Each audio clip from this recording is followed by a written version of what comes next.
I will show you how to set different notification sounds for different apps like WhatsApp, Facebook, Instagram.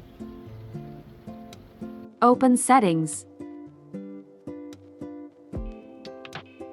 Tap on Notifications and Taskbar.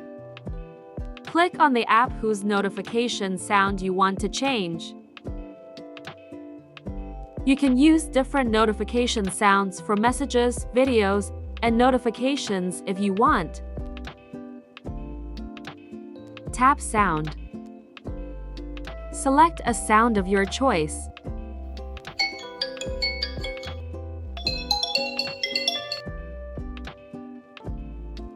Tap Newest. Select all apps.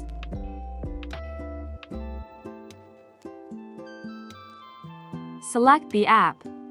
Similarly, you can add notification sounds to other apps.